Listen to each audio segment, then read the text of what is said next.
የጤና መድህን አዋጅ ወጥቷል። እሱም ሰራተኞች እዛ ውስጥ አካቷል። ጥያቄው ተነስቷል፣ ግን መልስ የተሰጠው ጉዳይ ስለሆነ በህግ ፕራክቲስ ላይ ችግር አለ ተብሏል። እሱ ይጀመራል። እዛ የምትታከሙበት መንገድ የመለሰ ነው ህጉ። ኦሬዲ ሐኪሞች በህጋዊ መንገድ ህክምና ቢያገኙ የመንግስት ፍላጎት ነው። አዋጅ ጸድቋል። እንተገብራለን። እሱ እንተገብራለን። ማህበረሰብ የጤና መድህን ልክ እንደ ፖለቲካ ስራ ነው። ያስፈልጋቸዋል ግቡ እየተባለ ተቀስሶ የሚሰራ ስራ ነው እንጂ ሰው ሲታመም የሚሰማው ነገር ጤነኛ በሆነ ሰዓት አያስበውም። ያም ሆኖ 38 ሚሊዮን ሰው ነበረ የጤና መድህን ተጠቃሚ። ስንት ነው አሁን? 63 ሚሊዮን ደርሷል። ያን ማስፋት ነው፣ ከቨሬጁን ማስፋትና ሰዎች ሲታመሙ ከገንዘብ ጋር ሳይያያዝ መተው ታክመው ኢንሹራንሳቸው ዲል እንዲያደርግ ማድረግ ያስፈልጋል። የቁጥጥር አቅማችን በሚመለከት አንዱ ችግር መድኃኒት ያልሆኑ ጎጂ ነገሮች መድኃኒት ተብለው ኢትዮጵያ ውስጥ ወደ 14% ገደማ ይደርሱ ነበር። የኢሌጋል ሜዲሲን የሚሰራጨው ቁጥጥር ሲደረግ አሁን ወደ 6 ዝቅ ብሏል። አሁንም አለ፣ ግን ዝቅ ብሏል።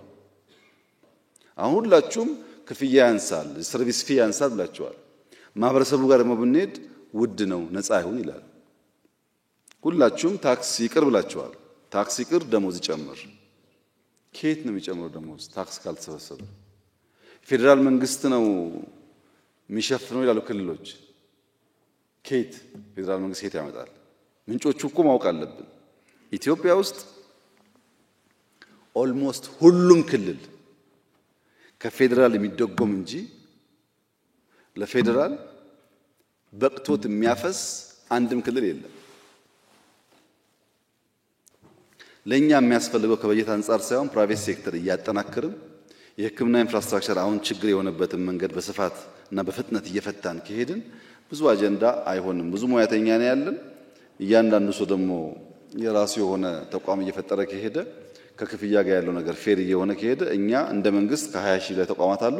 በእነሱ ዝቅተኛ ገቢ ያላቸውን ሰዎች ካገዝን ይቀንሳል ችግሩ ማለት ነው። ይቀንሳል ችግሩ። ሁለት ምርጫ ነው ያለን።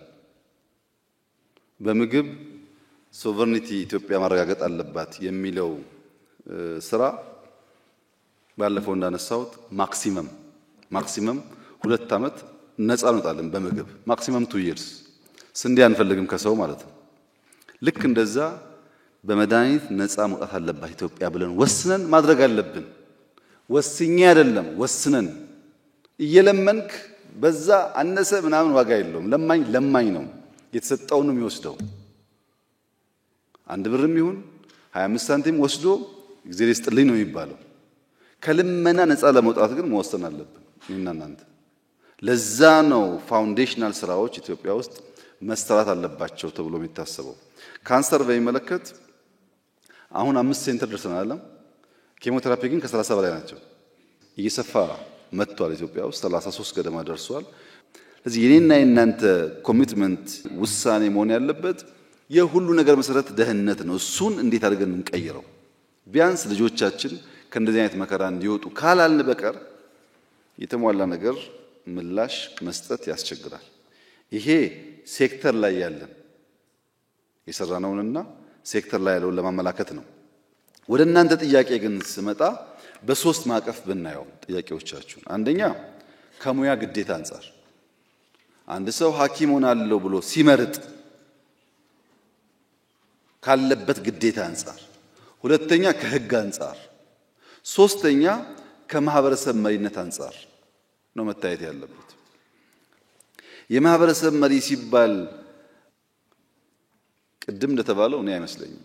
እኔ ባደኩበት አካባቢ ትናንሽ ትራዲሽናል ነው ያላቸው ሰዎች፣ የሚያዋልዱ ሰዎች፣ ወጌሻዎች በጣም የተከበሩ ናቸው።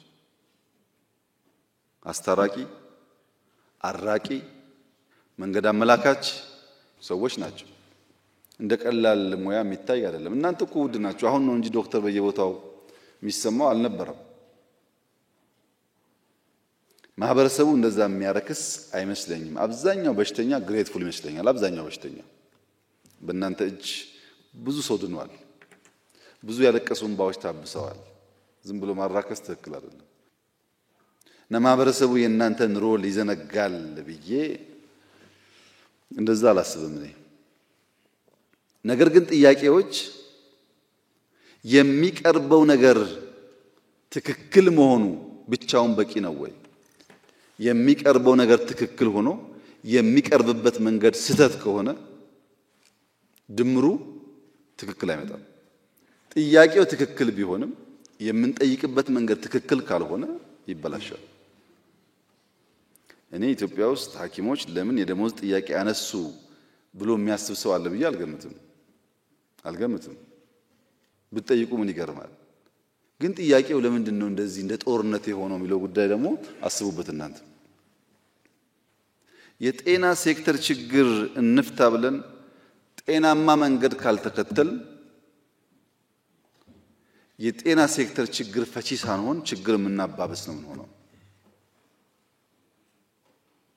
በአንድ በኩል አንዳንድ ስራዎች ተሰርተዋል ኢትዮጵያ ውስጥ ሳይንስ ሙዚየም፣ ኮሪደር፣ ስለዚህ ይቻላል የኛም ይቀየር የሚለው እሱ የትግላችን ፍሬ የድካማችን ፍሬ ነው። እንኮራበታለን። እንኳንም ኢትዮጵያውያን ይቻላል ብሎ ማሰብ ጀመሩ። ትናንትና አይቻልም አትንኩ እንዳለን እንቀመጥ እንቆሽሽ ነበር። አሁን ደግሞ የለም ተችሏል እኛንም ይንካን እኛም እንቀየር ከሆነ በጣም ትልቅ እድገት ነው። ኔጌቲቭ ላይ አይታይም። ያ ግን ኦቨርናይት ደግሞ እንደማይመጣ አብሮ ማሰብ ያስፈልጋል። በድምሩ በጤና ሴክተር የነበረው ጥያቄ የእናንተ ነው። የደሞዝ፣ የጥቅማ ጥቅም፣ የቤት መሰል ጥያቄዎች የእናንተ ናቸው። የመፍትሄ መንገዱ ግን የእናንተ አይደለም። ተነጥቋል እንደተባለው ደሞዝ ወስደው የማያውቁ ሰዎች የነዱት ጥያቄ ነው። ሰርቪስ ሰጥተው ማዳን አይደለም፣ ማዳን ከባድ ነገር ነው። ቤዚክ ሰርቪስ ሰጥተው የማያውቁ ሰዎች የነዱት ጥያቄ ነው። ሐኪም ሰርቪስ ሰጪ ሆኖ ሰርቪስ ሰጥቶ የማያውቅ ሰው የሱን ጥያቄ ወስዶ እንዲነዳ ከፈቀደ ተበላሽ፣ ማንም አይሰማውም ማለት ነው።